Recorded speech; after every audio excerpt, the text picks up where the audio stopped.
Why is it important for professional artists to use light-fast materials? This video is to help us understand what light-fastness means and why it is important to use light-fast materials in your artwork.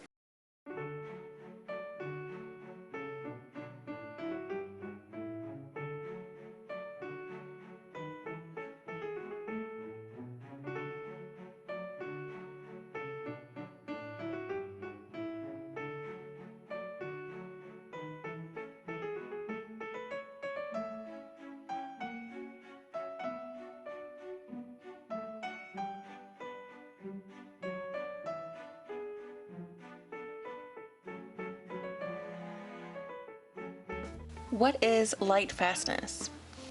Light-fastness is a property of a colorant, such as a dye or a pigment, that describes how resistant it is to fading when exposed to light.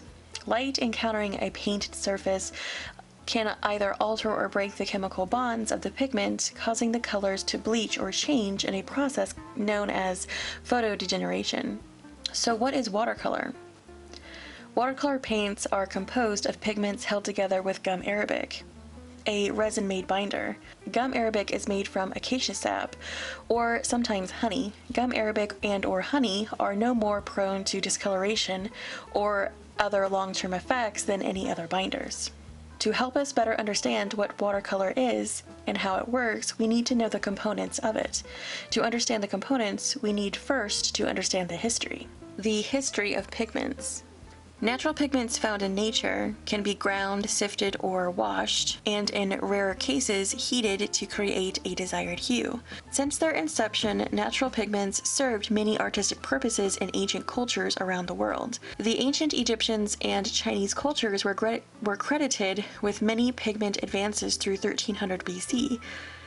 They discovered that washing pigments would strengthen and purify colors. They also produced new materials and introduced the process of lake mining, which involved fixing dyes onto a transparent white powder base to produce pigments such as madder lake and carmine lake. Ancient Egyptian art often features pigments such as azurite, blue copper mineral, or arsenic sulfide mineral.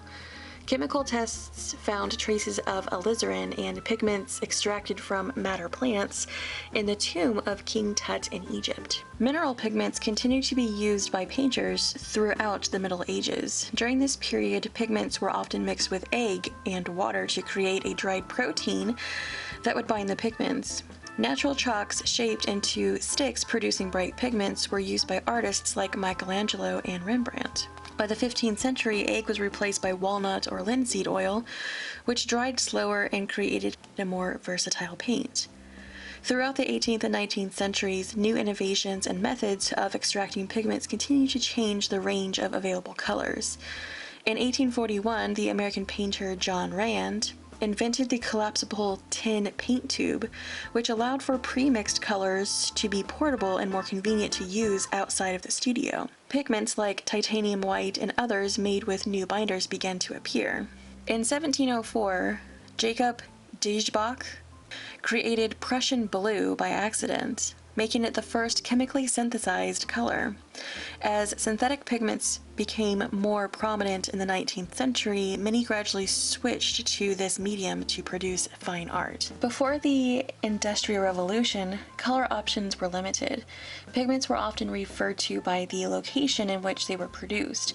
For example, raw and burnt sienna were from Siena, Italy, Egyptian blue from Egypt, and French ultramarine from France, and so on. Natural dyes can be sorted into three categories. Natural pigments obtained from plants, animals, and minerals. Objective dyes, dyes that require an element combined with the dye and the fiber so that the fiber is absorbed. Subjective dyes, dyes that don't require any binders. Watercolor paints are priced according to the quality and density of the pigments in the paint. Paint of good quality can be diluted with a lot of water without losing its color because it consists of 50% pigment. Raw materials, which pigments are produced, are ground until an extremely fine powder is obtained. The smaller the grains of the pigments, the easier it is to spread the paint evenly. Each pigment reacts differently when it is mixed with water and is in contact with the paper. Some pigments can dye the paper and leave a mark if removed. Others can be lifted off the paper without a trace. Some pigments are naturally transparent and are ideal for glazes. Others are opaque even though they are a high glycerin content, such as Cruline blue, chromium oxide green, and Naples yellow. Although watercolors are applied in fine layers, it's not true that they fade more than others do in the effects of sunlight.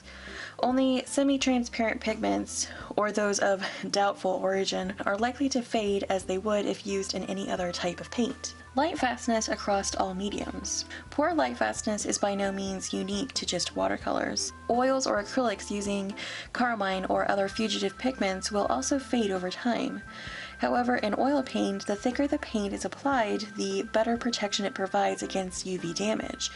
Cheap scholastic grade paints are made with fugitive dyes instead of traditional pigments. Carmine and alizarin crimson are still commonly used among professional artists, yet isn't very light fast. How important is light fastness to you? If you're unsure of the pigments used in your watercolors and are wanting to ensure they stay looking vibrant for years to come, framing your artwork behind conservation glass or hanging your artwork out of direct sunlight can dramatically slow the fading process. How to find out whether your watercolors have good light-fast ratings. The manufacturer will state on or in the packaging the detailed information of each color, usually with a star rating system. The more stars, the more light-fast the color is. The manufacturer will also detail other important information about each color, such as the degree of transparency, how grainy the color is, or how much the color stains the paper.